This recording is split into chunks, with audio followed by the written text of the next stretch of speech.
কিন্তু সবুজ সবুজ খুব কম বিক্রি হচ্ছে, সব মাল এখন অরেঞ্জ যাচ্ছে। চাপ বাবা, তাহলে কি মানে তৃণমূলের যারা রয়েছেন সেই তাদেরকে আমি মানে তারা কি কিনছেন না, না কিনতে এবার সাহস পাচ্ছেন না, সেটাই হচ্ছে একটা বিষয়। বলছি এইভাবে যদি বিক্রি হয় তাহলে আপনি কি মনে করছেন? বিজেপি আসবে, যা পজিশন দাঁড়াচ্ছে, আমাদের যেভাবে আবিটা বিক্রি হচ্ছে, আমরা তো গ্রিনে প্রোডাকশন বন্ধ করে দিয়েছি। গ্রিন প্রোডাকশন বন্ধ করেছি, আজ অরেঞ্জ প্রোডাকশন চলছে কন্টিনিউ। আচ্ছা, 2021 সাল 2016 সাল তখনও তো বিক্রি করেছেন। তখন কিন্তু সবুজ, আগে থেকে সবুজ ছিল, এখন লোকের মাইন্ডসেটই পাল্টে গেছে পুরো। আরে পিসিমণি, কি শুনছি কি, দোকান থেকে যেখানে 90% গেরুয়া আবির বিক্রি হয়ে যাচ্ছে সেখানে মাত্র 10% সবুজ আবির বিক্রি হচ্ছে। এটা কিসের লক্ষণ? কি বলে মানুষ যেহেতু ক্ষুদ্র আছে ওরা বলে কিরকম, আগে তো বলতো সবুজ সবুজ, কিন্তু এখন সব তো অরেঞ্জ দিকে চলে গেল সব। আমরা তো অরেঞ্জ সবুজ মাল অনেক বানিয়েছি ফুল স্টক, কিন্তু এখন তো মানে কেউ চাইছেই না, তো ঘরে লস, কেউ চাইছে না। সবুজ আবিরের প্রোডাক্ট নাকি কেউই চাইছে না। 90% যেখানে গেরুয়া আবির বিক্রি হয়ে যাচ্ছে সেখানে 10%ও সবুজ আবির বিক্রি হচ্ছে না। কি অবস্থা! বলছি 90% আর 10% সেল হয়ে গেছে। 90% আপনার অরেঞ্জ আর 10% গ্রিন।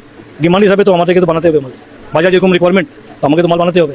আচ্ছা পিসিমণি, তোলামূলের সমর্থকগুলো কি কেউ সবুজ আবির কিনছে না, নাকি ভেতরে ভেতরে সব গেরুয়া আবির কিনে বসে রয়েছে? মহা মুশকিল ভাই।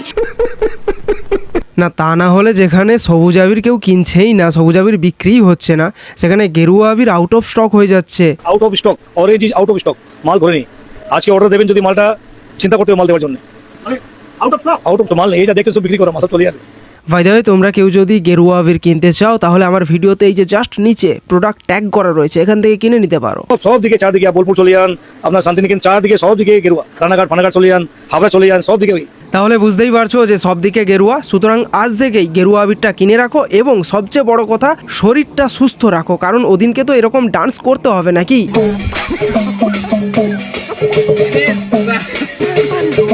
4 তারিখের অপেক্ষা আমাদের করতে হয় না, কত ভোটে জিতছে।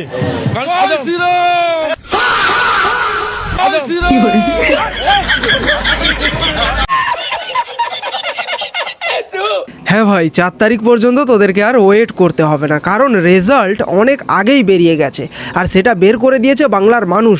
যে হারে, যে পরিমাণে গেরুয়া আবির কেনা শুরু করেছে, এখান থেকেই প্রুভড হয়ে গেছে যে কে আসছে। আর তুই যেন কি বলছিলি, কে জিতবে কারা জিতবে, তোর পেছন থেকেই তো নিজের লোক বলছে জয় শ্রীরাম। সুতরাং বুঝে নে কি হতে চলেছে। কখনো কখনো ভাবি ভাগ্যিস আমি এখানে জন্মেছিলাম বলে, তাছাড়া আমাকেই কবে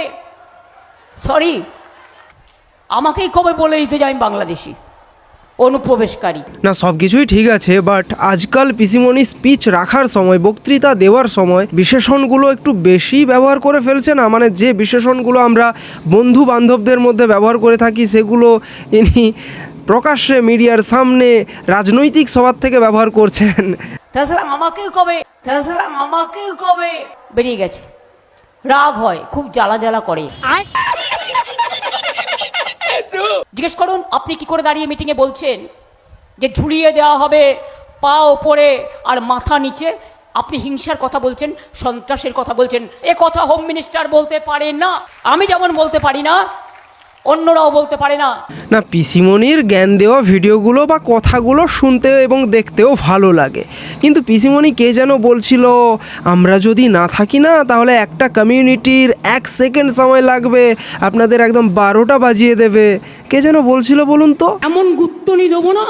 জাস্ট ভাবো, অমিত শাহ তিনি কি বলেছিলেন, যারা তোলামূলের গুন্ডা, অর্থাৎ যারা ভোটের দিন বুথ জ্যামিং করে, ছাপ্পা করে, কিংবা সাধারণ মানুষকে ভোট দিতে দেয় না, ভয় দেখায়, তারা যদি ভোটের দিন এরকম কিছু করে তাহলে তাদেরকে উল্টা করে টাঙ্গিয়ে পেটানো হবে, এরকমটা বলেছে, তাই তো? আর এটা নিয়ে এত গা জ্বালা, কিন্তু ইনি যখন সরাসরি একটা কমিউনিটিকে আরেকটা কমিউনিটির বিরুদ্ধে লেলিয়ে দেন, সেগুলো ভালো কথা, তাই না? পুলিশকে আমি কোনোদিন দেখিনি যে তারা বিজেপি পক্ষ হয়ে কাজ করে, এক পক্ষ হয়ে কাজ করছে। পুলিশ প্রশাসনকে যখন ইনি অঙ্গুলি হেলনে ব্যবহার করতে পারতেন তখন খুব ভালো ছিল, আর এখন যখন পুলিশ একদম নিরপেক্ষভাবে কাজ করছে তখন খুব ঝাল লাগছে, তাই না? এমন গুত্তনি দেবো না। পিসিমণি, দয়া করে রাগ করবেন না, বাংলার মানুষের হয়ে একটা কথা বলছি। কথাটা হলো এটাই যে বাংলার মানুষ সত্যি চাইছে যে তোলামূল চলে যাক। ये क्या फरमान है? ये फरमान नहीं है, बदमाशी है, बदमाशी। शैतानी है, शैतानी है। दीदी ठीक है, काम किया है दीदी ने। ये लोग शैतान है, ये लोग আমি রামকৃষ্ণ কয়াল, পেশায় একজন কলকাতা পুলিশ কর্মী। 23 বছরের কর্মজীবন অতিবাহিত, এখনো 17 বছর কর্মজীবন বাকি আছে। তো এই 23 বছর কর্মজীবনের 15টি বছর আমি এই তৃণমূল সরকারকে দিলাম। এই 15 বছরে আমি দেখলাম কিভাবে ডিপার্টমেন্টের ইসলামীকরণ হচ্ছে। আমি 15 বছরে দেখলাম প্রশাসনিকভাবে হিন্দুকে, বাঙালিকে মুসলিম হওয়ার জন্য উৎসাহিত করা হচ্ছে।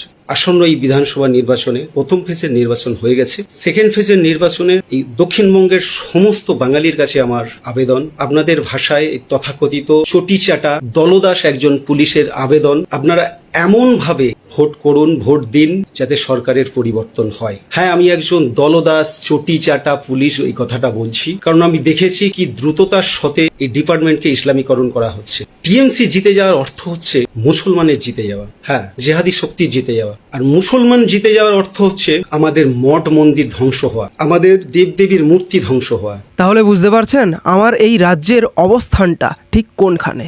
আরে ভাই, আমাদের কথা ছেড়ে দিন, আমরা তো সাধারণ ছোটোখাটো ইউটিউবার কিংবা বহু ফেসবুক ইনফ্লুয়েন্সার রয়েছে, ক্রিয়েটার রয়েছে, তারা তো ভিডিও বানায় এসব নিয়ে। মানে জাস্ট ভাবুন যে প্রশাসনিক আধিকারিক তারাও কতটা তিক্ত হয়ে উঠেছে এই ব্যাপারগুলোকে নিয়ে। হ্যাঁ, বর্তমান সময়ে বহু প্রশাসনের সঙ্গে যুক্ত বহু মানুষ রয়েছে যারা চান যে সরকারের বদল হোক। কারণটা পরিষ্কার, বিভিন্ন দিক থেকে পরিষ্কার, যে কেবলমাত্র একটা কারণ যার জন্য সরকার পরিবর্তন হওয়া দরকার সেটা কিন্তু নয়, বহু কারণ রয়েছে এর জন্য। এইবার প্রশ্নটা হচ্ছে এইখানে যে এই পুলিশ কর্তা কেন প্রকাশ্যে এসে মিডিয়াতে এরকম কথা বললেন? তার কি চাকরির ভয় নেই? হ্যাঁ, নিশ্চিত সবারই চাকরির ভয় থাকে, কিন্তু মানুষ একটা সময় পর্যন্ত সহ্য করতে পারে, কিন্তু যখন দেওয়ালের পিঠ থেকে যায় তখন সেটা আর সহ্য করা যায় না। শুধু ইনিই নন, প্রশাসনের সঙ্গে এরকম বহু মানুষ যুক্ত রয়েছে যারা চান যে সত্যি পরিবর্তনটা হোক, কিন্তু প্রকাশ্যে এসে তারা বলতে পারেন না, মুখ খুলতে পারেন না চাকরির ভয়ে, কিংবা এই সব কথা বলার পরে তারা জানে যে তাদের ওপর সংকট নেমে আসতে পারে, তাই সাহস করে কেউই বলতে পারেন না। বাট এই পুলিশ কর্তা বলেছেন নিশ্চিত এনার ওপর অনেক সংকট আসবে, কিন্তু তারপরেও যে সমাজের উদ্দেশ্যে, বাংলার উদ্দেশ্যে, পশ্চিমবঙ্গের উদ্দেশ্যে, পশ্চিমবঙ্গবাসীর উদ্দেশ্যে তিনি তার এই কথাগুলো রেখেছেন যথেষ্ট মূল্যবান, এবং বাংলার মানুষের এগুলো বোঝা উচিত। 29 তারিখ ভোট রয়েছে, যে সমস্ত জায়গাগুলোতে ভোট রয়েছে একটু ভেবেচিন্তে ভোটটা প্রদান করবেন। আমাদের পুলিশরা ওদের সাথী হয়েছে, কারণ আমাকে ওরা এখন চেনে না। এই কথাগুলো শোনার পর স্পেশালি শুভেন্দু অধিকারীর সেই কথাটার মনে পড়ছে যে চিরদিন কাহারও সমান নাহি যায়। সবে তো ভোট এখনো শেষ হয়নি, এখনো আরও একটা দফার ভোট রয়েছে, তারপরে 4 মে রেজাল্টটা বেরোতে দিন, তারপর বুঝবেন যে বাংলার মানুষকে নিয়ে ছেলে খেলা করলে সেই খেলা শেষ পর্যন্ত কোথায় গিয়ে পৌঁছায়। কোনোদিনও শুনেছেন একটা নির্বাচনে লড়তে গেলে দিল্লি থেকে যত ফোর্স সেন্ট্রালের 2 লক্ষ পুলিশ নিয়ে এসছে? হ্যাঁ, তেমন কোনো ভোটে কোনো জায়গায় কোনো রাজ্যে আনতে হয় না, কিন্তু বাংলার পরিস্থিতিটা কি সেটা খুব ভালো করে কেন্দ্রও জানে এবং বাংলার মানুষও জানে। তার জন্যই তো বাংলার মানুষ এতখানি অ্যাপ্রিসিয়েট করেছে। 4 मई को जब रिजल्ट आएगा, टीएमसी के गुंडों को कहीं छुपने की जगह नहीं मिलने वाली है, कहीं उनको छुपने की जगह नहीं मिलने वाली है। যাই হোক, আজকের ভিডিওটা এখানেই শেষ করছি। ভিডিওটা কেমন লাগলো অবশ্যই কমেন্টের মধ্যে দিয়ে জানাও। ভিডিওটাকে একটা লাইক করো, কমেন্টস করো, শেয়ার করো, আর তোমরা কেউ সাবস্ক্রাইব করছো না চ্যানেলটাকে অবশ্যই সাবস্ক্রাইব করে নিও। তো দেখা হচ্ছে নেক্সট ভিডিওতে। জয় হিন্দ।